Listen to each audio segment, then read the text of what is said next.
The upstate New York town of Wilton offers visitors a wide array of outdoor adventures with miles of hiking trails, pristine lakes, and a 2,400-acre nature preserve. It also contains the Grant Cottage State Historic Site. Once home to famed Civil War hero and U.S. President Ulysses S. Grant, today it showcases his personal effects, such as a pen and quill, a top hat, and a toothbrush.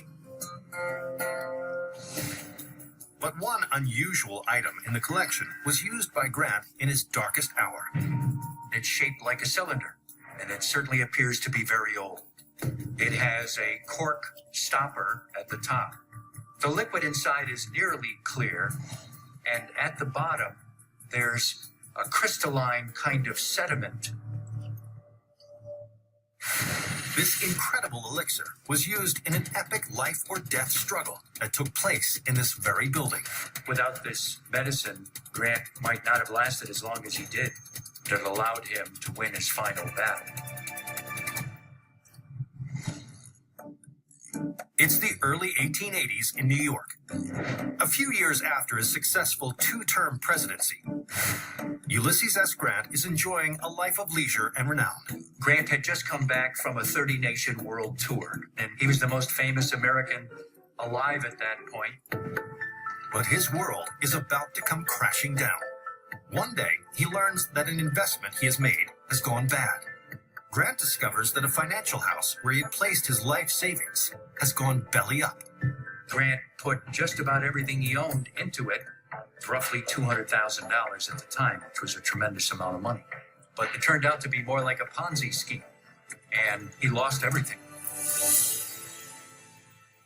Reeling from the news, he's then dealt another blow.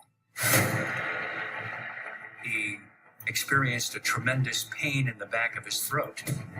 He knew that something was very wrong. Grant's doctor diagnoses him with terminal throat cancer. The president has just months to live. Just about everything that could possibly go wrong was going wrong. He lost all of his money.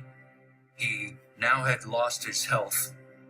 But even at this time of great personal crisis, Grant thinks not of himself, but of his wife and children.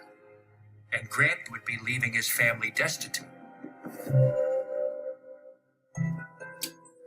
Then, in 1884, Grant gets an opportunity to protect his family's future. In November, he receives a visit from the famous American writer Mark Twain.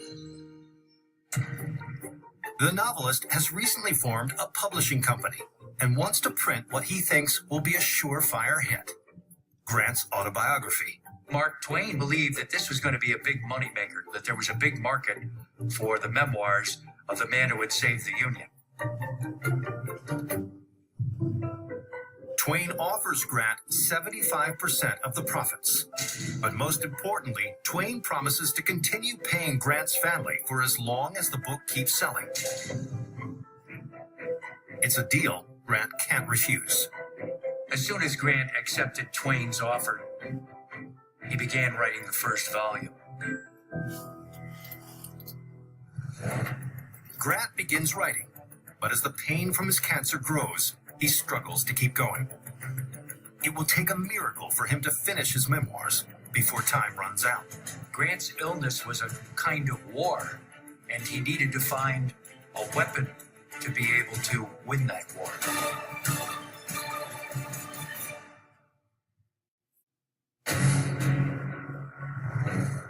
It's 1885 in New York State.